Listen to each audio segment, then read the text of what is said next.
जय हिंद दोस्तों, आपका हार्दिक स्वागत है आपके अपने चैनल दैलू एकेडमी पर। आपके लिए लिख रहे हैं दोस्तों करंट अफेयर के कुछ मोस्ट इंपोर्टेंट क्वेश्चन।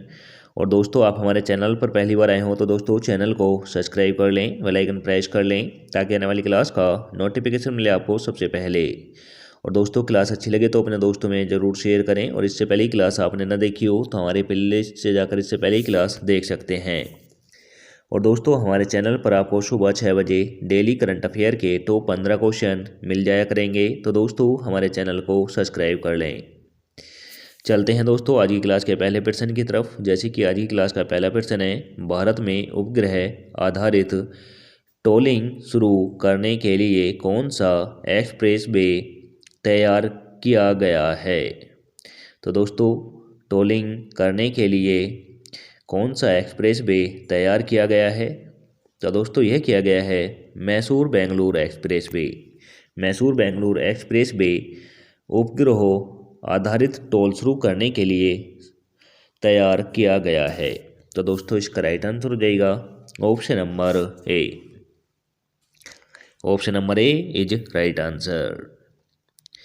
आप चलते हैं अगले प्रश्न की तरफ। जैसे कि दोस्तों अगला प्रश्न है, संयुक्त राष्ट्र वैश्विक पर्यटन चली लचीलापन दिवस प्रति वर्ष किस तिथि को मनाया जाता है। तो दोस्तों, वैश्विक पर्यटन लचीलापन दिवस प्रति वर्ष किस तिथि को मनाया जाता है। तो दोस्तों, यह मनाया जाता है 17 फरवरी को। 17 फरवरी को मनाया जाता है। तो दोस्तों, इसका राइट आंसर हो जाएगा option number A. Option number A is right answer. अब चलते हैं अगले प्रश्न की तरफ। जैसे कि दोस्तों अगला प्रश्न है, किस संगठन ने बीमा उत्पादन अमृत बाल लॉन्च किया है। तो दोस्तों, किस संगठन द्वारा बीमा उत्पादन अमृत बाल लॉन्च किया है। तो दोस्तों, यह किया है LIC ने किया है। तो दोस्तों, इसका राइट आंसर हो जाएगा option number D. Option number D is right answer. अब चलते हैं अगले प्रश्न की तरफ। जैसे कि दोस्तों अगला प्रश्न है, बागीच श्री शंकर कैंसर केंद्र और अनुसंधान संस्थान द्वारा उद्घाटन किस भारतीय राज्य में किया गया है। तो दोस्तों, यह किया गया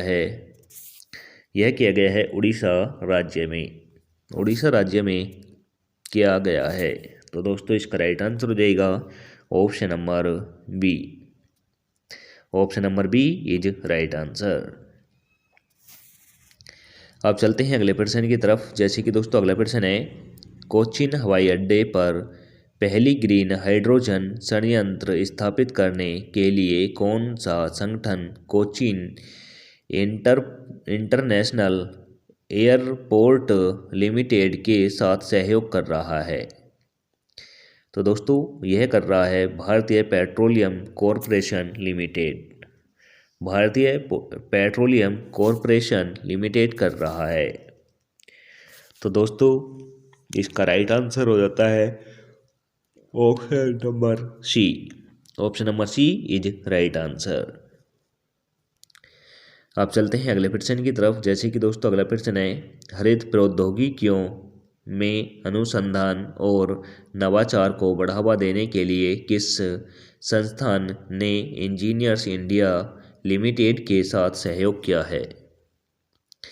तो दोस्तों, यह किया है IIT रुड़की ने। यह IIT रुड़की ने किया है। तो दोस्तों, इसका राइट आंसर हो जाएगा option number option number A is right answer. अब चलते हैं अगले प्रश्न की तरफ। जैसे कि दोस्तों अगला प्रश्न है, कौन सा शहर मिलन नौसैनिक अभ्यास के 12वें संस्करण की मेजबानी करने के लिए तैयार है। तो दोस्तों, यह तैयार है विशाखापट्टनम। विशाखापट्टनम 9वें संस्करण में नौसेना अभ्यास के मेजबानी करने के लिए तैयार है। तो दोस्तों, इसका राइट आंसर हो जाएगा option number C. Option number C is right answer. आप चलते हैं अगले प्रश्न की तरफ। जैसे कि दोस्तों अगला प्रश्न है, कौन सा देश कबाड़ गठबंधन का हिस्सा नहीं है। तो दोस्तों, कौन सा देश कबाड़ गठबंधन का हिस्सा नहीं है। तो दोस्तों ये नहीं है फ्रांस। फ्रांस जो है यह कबाड़ संगठन का हिस्सा नहीं है। तो दोस्तों इसका राइट आंसर हो जाता है option number B. Option number B is right answer. आप चलते हैं अगले प्रश्न की तरफ। जैसे कि दोस्तों अगला प्रश्न है, अंतर्राष्ट्रीय न्यायालय के नए अध्यक्ष के रूप में किसे चुना गया है। तो दोस्तों अंतर्राष्ट्रीय न्यायालय के नए अध्यक्ष के रूप में किसे चुना गया है। तो यह चुना गया है दोस्तों नवाफ सलम को। नवाब सलम को चुना गया है। तो दोस्तों इसका राइट आंसर हो जाएगा option number D. Option number D is right answer. आप चलते हैं अगले प्रश्न की तरफ। जैसे कि दोस्तों अगला प्रश्न है, बुकिंग कॉम के 2024 ट्रैवलर रिव्यू अवार्ड के अनुसार किस भारतीय राज्य को भारत में सर्वाधिक स्वायत्त योजना क्षेत्र का नाम दिया गया है। तो दोस्तों सर्वाधिक स्वायत्त योजना क्षेत्र का नाम किस राज्य की बुकिंग कॉम को दिया गया है। तो दोस्तों यह दिया गया है हिमाचल प्रदेश की। हिमाचल प्रदेश की दिया गया है। तो दोस्तों इसका राइट आंसर हो जाता है option number B. Option number B is right answer.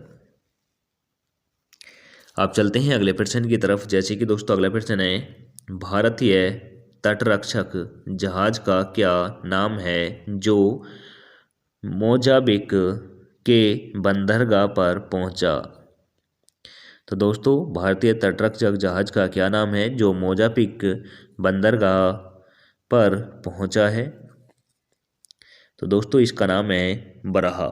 Baraha इसका नाम है। तो दोस्तों इसका राइट आंसर हो जाएगा option number B. Option number B is right answer. आप चलते हैं अगले प्रश्न की तरफ। जैसे कि दोस्तों अगला प्रश्न है, 19वें बैंकिंग टेक सम्मेलन में किस बैंक ने 7 पुरस्कार प्राप्त किए। तो दोस्तों 19वें बैंकिंग टेक सम्मेलन में किस बैंक ने 7 पुरस्कार प्राप्त किए। तो दोस्तों ये किए हैं सिटी यूनियन बैंक ने। सिटी यूनियन बैंक ने किए हैं। तो दोस्तों इसका राइट आंसर हो जाएगा option number A. Option number A is right answer. अब चलते हैं अगले प्रश्न की तरफ। जैसे कि दोस्तों अगला प्रश्न है, भारत ने किस देश के साथ डिजिटल सहयोग पर समझौते ज्ञापन पर हस्ताक्षर किए हैं। तो दोस्तों भारत ने किस देश के साथ डिजिटल सहयोग पर समझौते पर ज्ञापन पर हस्ताक्षर किए हैं। तो दोस्तों ये किए हैं कंबोडिया के साथ। कंबोडिया के साथ भारत ने डिजिटल समझौते पर हस्ताक्षर किए हैं। तो दोस्तों इसका राइट आंसर हो जाएगा option number C. Option number C is right answer. आप चलते हैं अगले प्रश्न की तरफ। जैसे कि दोस्तों अगला प्रश्न है, इसरो द्वारा नेस्टा 3DS उपग्रह किस प्राथमिक उद्देश्य के लिए लॉन्च किया गया था। तो दोस्तों यह किया गया था मौसम पुनर्वानुमान के लिए। मौसम पुनर्वानुमान के लिए किया गया था। तो दोस्तों इसका राइट आंसर हो जाएगा option number A. Option number A is right answer. अब चलते हैं अगले प्रश्न की तरफ। जैसे कि आज की क्लास का दोस्तों लास्ट क्वेश्चन है, हाल ही में किस देश ने समलैंगिक विवाह को वैध बनाया जिससे वह ऐसा करने वाले पहले रूढ़िवादी ईसाई राष्ट्र बन गया है। तो दोस्तों ऐसा कौन सा ईसाई राष्ट्र है जो समलैंगिक विवाह को अनुमति देता है। तो दोस्तों यह बन गया है यूनान। यूनान देश जो है यह समलैंगिक विवाह को वैध मानता है। तो दोस्तों इसका राइट आंसर हो जाएगा ऑप्शन नंबर डी। अब चलते हैं टेस्ट वाले क्वेश्चन की तरफ, जिसका आंसर आप सभी को कमेंट करके देना होता है। तो दोस्तों आप सभी में से राजभाई और एक निशा ठाकुर हैं जो इसका आंसर सही और डेली कमेंट करके बताते हैं। तो दोस्तों आप भी, आशा करता हूँ आप भी उनकी तरह आंसर कमेंट करके बताया करें। तो दोस्तों क्वेश्चन है, ध्वनि आधारित एंट्री ड्रोन प्रणाली किस संस्थान ने विकसित की है? यह आपको आंसर कमेंट करके बताना है। ऑप्शन नंबर ए में रखा है दोस्तों IIT Bombay, option number B में रखा है दोस्तों IIT Delhi, option number C में रखा है IIT Madras, option number D में रखा है दोस्तों IIT जम्मू। और दोस्तों इसी के साथ आज की क्लास समाप्त होती है। आपको क्लास कैसी लगी कमेंट करके ज़रूर बताएं। क्लास अच्छी लगी हो तो दोस्तों अपने दोस्तों में ज़रूर शेयर करें। चैनल पर पहली बार आए हो तो दोस्तों चैनल को सब्सक्राइब कर लें, बेल आइकन प्रेस कर लें ताकि आने वाली क्लास का नोटिफिकेशन मिले आपको सबसे पहले।